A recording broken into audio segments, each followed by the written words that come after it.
Bismillahirrahmanirrahim. Baik, Ustaz menyampaikan bahwa malaikat itu tidak bermaksiat. Lalu bagaimana dengan Harut dan Marut? Masya Allah. Baik, bukan saya yang menyampaikan, tapi Al-Quran yang menyampaikan, dan saya kemudian meneruskan penyampaian itu. Baik, Quran surah ke-66, At-Tahrim ayat yang ke-6, posisi paling kiri sebelah atas. Terkait Harut dan Marutnya, ya, ayat pertama, Quran surah ke-66, At-Tahrim ayat yang ke-6-nya, itu statement Allah tentang malaikat tidak bermaksiat. Ya. Terkait Harut Marutnya, di Quran surah kedua Al-Baqarah, ayat 102, posisi paling kiri sebelah atas. Ayatnya cukup panjang. Ya. Baik, kalau sudah dipahami, saya teruskan. Bismillahirrahmanirrahim. Perhatikan firman Allah, saya langsung ke ujungnya saja. La ya'sunallaha ma amarahum wa yaf'aluna ma yu'marun. La ya'sunallaha, para malaikat itu tidak akan pernah bermaksiat pada Allah Subhanahu wa taala. Ya. Kalimatnya menggunakan fi'il mudhari. Fi'il mudhari. Bismillah. Boleh saya hapus sebentar? Bismillah. Baik, kalau pekan lalu ada yang menghapus otomatis. Kenapa pekan ini enggak ada? Baik, kita simpan sebentar. Baik. La ya'sunallaha. Ya. Ma amarahum. Perhatikan kalimatnya, kita tafsirkan dengan lebih dalam. Ma amarahum. Wa yaf'aluna ma yu'marun. Wa yaf'aluna ma yu'marun. Ma yu'marun. Kan kalimatnya? Teman-teman sekalian, fokus. La ya'sunallaha. Para malaikat itu bentuknya jama' ini, bentuknya jama'. Jadi mencakup semua. Mencakup semua.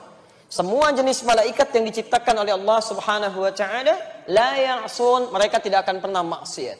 Kalimat penafian maksiat menggunakan bentuk fi'il mudhari yang bermakna present, kan?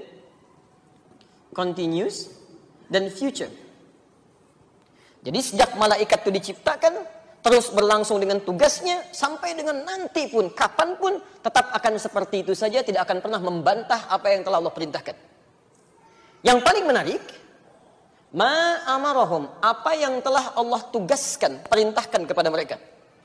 Ini menunjukkan bahwa malaikat-malaikat itu punya tugas-tugas khusus yang diperintahkan oleh Allah, yang kalau sudah diberikan tugasnya, dia tidak akan berpindah pada tugas lain. Misal, ada malaikat yang tugasnya cuma zikir aja. Ya, tahmid, membacakan alhamdulillah, alhamdulillah, tasbih, subhanallah, subhanallah, taqdis, ya quddus, ya quddus. Quran surah kedua Al-Baqarah ayat ke-30, posisi paling kiri sebelah atas. Wa nahnu nusabbihu bihamdika wa nuqaddisu lak. Sedangkan kami terbiasa bertasbih kepadamu, bertahmid kepadamu, bertakdis kepadamu. Jadi itu dari sejak diciptakan sampai kapanpun begitu aja. Subhanallah, subhanallah, subhanallah, alhamdulillah. Tidak pernah berubah. Ada yang tugasnya mencabut nyawa. Quran surah 32 ayat 11, posisi paling kanan sebelah bawah. Ya qul yatawaffakum malakul mautil ladzi wukila bikum. Katakan Muhammad, kami akan utus malaikat yang ditugaskan khusus nyabutin nyawa aja tuh. Dari mulai diciptakan sampai dengan kiamat, nyabutin nyawa aja, Pak, dan enggak pernah bosan. Begitu seterusnya. Ya, enggak ada sifatnya maksiat, ya.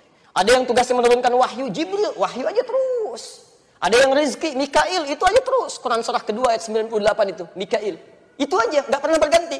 Di Anda bayangkan, berganti tugas saja tidak memungkinkan, apalagi maksiat. Ya, Jibril, saya dibosan lihat orang-orang ini, sudah menjelang mautnya nih. Kamu aja yang cabut ya, saya yang nurunin wahyu. Nggak bisa begitu. Jadi begitu sudah ditugaskan, selesai masalah. Sifat malaikat tidak mungkin bermaksiat. Wa yaf'aluna ma yu'marun, dan mengerjakan sesuai dengan tupoksinya. Tugasnya itu yang dikerjakan. Nah, teman-teman, ini penting diketahui, malaikat diberikan oleh Allah ketaatan paripurna sesuai dengan tugasnya, karena unsur penciptaannya cuma sifat takwa namanya. Takwa saja. Ya. Ini rahasianya. Sedangkan sifat takwa ini sumber kebaikan. Baik semua. Di kumpulan kebaikan-kebaikan itu disebut dengan takwa. Jujur, tawadu, sabar, rendah hati, taat, itu semua sifatnya takwa. Disebutkan 115 kali dalam Al-Quran. Ya. Jadi kalau misalnya ada malaikat hebat, patuh, tidak pernah bermaksiat, Anda jangan pernah memuji, karena sifatnya begitu. Hebatnya malaikat Jibril, memang hebat. Anda nggak usah puji, karena sifat bawaannya memang hebat, taat kepada Allah. Lawan dari takwa itu nafsu. Nafsu. Disebutkan 115 kali dalam Al-Quran. Sama kalimatnya. Sedangkan nafsu terbalik dengan takwa. Kecenderungannya membawa pada yang tidak baik. Quran surah ke-12 ayat 53. Posisi paling kiri sebelah atas. Wa ma ubarri'u nafsi. Saya tidak bisa menyucikan jiwa saya. Jadi sebagai seorang manusia, jangan kita menganggap diri kita suci. Karena tidak bebas dari kesalahan. Manusia itu punya sifat nafsu. Ya. Innan nafsa la'ammaratun bisu. Dan nafsu itu cenderung membawa pada yang tidak baik. Lawan dari takwa itu nafsu. Nah, mohon maaf, ada makhluk yang diciptakan hanya dengan nafsu saja. Nggak ada takwanya. Namanya hewan. Di hewan tuh nafsu aja, nggak punya takwa.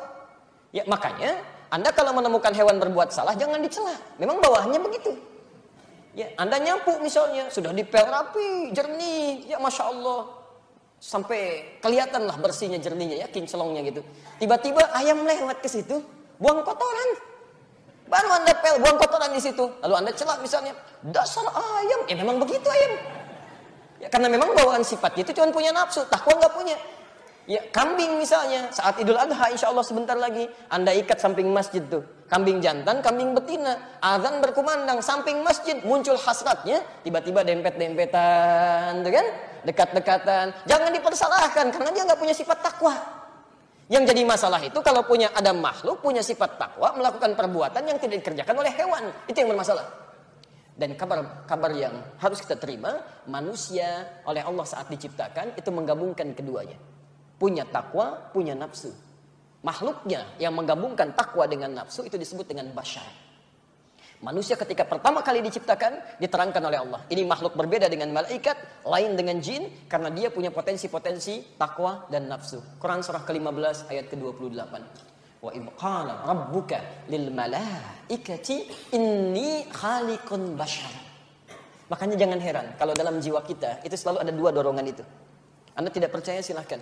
Begitu azan berkumandang, hati kecil kita mengatakan cepat, siap-siap, sudah azan. Punya getaran begitu? Itu jiwa takwa. Tapi begitu azannya selesai, sisi yang lain mengatakan, tenang, baru azan, qomatnya belum, masih ada 15 menit lagi, imamnya belum datang, paling kesiangan kayak kemarin. Jadi muncul itu suasana itu. Itu nafsu. Dua hal yang saling bertentangan. Takwa didorong oleh malaikat disebutkan 88 kali dalam Al-Quran, nafsu didorong oleh setan. Setan disebutkan 88 kali dalam Al-Quran. Nah, teman-teman, apa hubungan dengan Harut dan Marut? Mari kita lihat dulu, apakah dipahami ini dua malaikat yang bermaksiat, atau jangan-jangan yang bermaksiat bukan malaikat, tapi yang bermaksiat manusianya dengan potensi nafsunya itu. Yuk kita lihat. Saya langsung ke ujung ayatnya saja, ke pertengahan, supaya mudah dipahami dan cepat kita menjawabnya. Wa ma yu'allimani min ahadin hatta yaqula innama nahnu fitnatun fala takfur. Ini poinnya. Ini poinnya, hati-hati. Jadi Allah menurunkan malaikat, dua malaikat yang ditugaskan khusus membawa ilmu tertentu sebagai ujian bagi manusia. Normal seperti malaikat yang lain. Ya. Ada pemberi rahmat, ada pencabut nyawa, ada yang sifatnya menurunkan ujian, ada. Wattaba'u ma tatlu syayatinu ala mulki Sulaiman wa ma kafara Sulaiman walakinna syayatina kafaru yu'allimuna an-nasa as-sihra. Ya, awas, wa ma yu'allimuna an-nasa as-sihra. Awas, hati-hati. Jangan salah memahami. Di sini ayat ini menerangkan tentang Nabi Sulaiman, setan, kemudian dua malaikat, Harut dan Marut, yang diturunkan di Babilonia, di Babilonia. Fokus. Nabi Sulaiman diterangkan oleh Allah di situ, seorang nabi dan rasul diberikan kekuasaan luar biasa, bisa menggerakkan jin, bisa bahkan menyuruh setan dan sebagainya, dan bisa menggerakkan sesuatu yang tidak bisa digerakkan oleh manusia biasa. Dan disebutlah ada orang mengatakan, oh, ini Sulaiman sudah ingkar nih, punya ilmu khusus, dibantah oleh Al-Quran. Lihat, wa ma kafara Sulaiman walakinna syayatina kafaru. Sulaiman tidak punya sihir, tidak punya macam-macam, tapi itu mukjizat yang menegaskan kerasulannya. Setanlah yang kemudian mengajarkan sihir. Setan ini. Ada lagi yang mengatakan, oh bukan setan. Sihir itu asalnya dari malaikat yang memang mengajarkan ilmu sihir, kemudian diambil oleh setan. Ditepis lagi oleh Quran. Tidak. Malaikat yang diturunkan oleh Allah itu, namanya Harut dan Marut, di Babilonia, itu ditugaskan bukan untuk mengajarkan sihir, tapi untuk menguji manusia dengan ilmu yang luar biasa. Lihat kalimatnya. Wa ma yu'allimani min ahadin hatta yaqula innama nahnu fitnatun fala takfur. Sebelum mereka mengajarkan orang-orang yang ingin belajar kepada dua malaikat ini, keduanya berkata, kami ini ditugaskan untuk memberikan ujian. Jangan disepelekan ya, dan jangan diselewengkan ilmu ini. Jadi kalau kalian belajar, gunakan pada yang baik-baik, jangan kemudian diselewengkan pada yang buruk. Fala takfur, jangan keluar dari ketentuan Allah. Tapi kemudian yang belajar ini dipedaya oleh setan, setanlah yang mengarahkan itu sehingga menjadi ilmu sihir. Dari situlah kemudian sihir diharamkan sampai dengan hari kiamat nanti. Jelas di sini? Nah, jadi jangan ada salah persepsi memahami bahwa malaikat Harut dan Marut kemudian menyimpang dari ketentuan Allah dan bermaksiat. Itu dibantah tegas oleh Al-Quran. Ini yang membedakan ketentuan dalam Al-Quran dengan pernyataan-pernyataan di Bible. Karena di Bible itu disebutkan bahkan Jibril yaitu bermaksiat kepada Tuhannya, kepada Rabbnya dengan melakukan pembangkangan dan kerjasama dengan iblis. Itu ada, ya, ada. Bahkan sempat Hollywood memfilmkan kalau tidak salah itu, ya, dengan saya wallahu alam itu ya, yang kayak gitu. Tapi ada sempat itu. Jelas di sini? Alhamdulillah. Kalau nggak salah pemerannya Keanu Reeves dulu deh. Kalau tidak keliru. Saya baca. Saya senang baca itu, saya. Baik. Saya jangankan bacaan-bacaan biasa. Yang positif-positif saya baca untuk menyampaikan pesan-pesan. Berita saya baca, bola saya baca, tapi nonton bola saya enggak. Buang-buang waktu. Itu dari ujung sampai ujung sini saya baca tuh, saya hafalin. Nomor seri mobilnya, tempat rumahnya, macam-macam. Ya dari B113LK, B126LK, B126ALT sampai yang ke sini B2870YL, bukan B2291YW. Saya hafal dan saya tahu orangnya. Jadi kalau ada di tempat lain, nanti saya kasih tahu mobil Anda ada di sini gitu kan. Alhamdulillah. Insyaallah. Tapi ini rahasia di antara kita ya.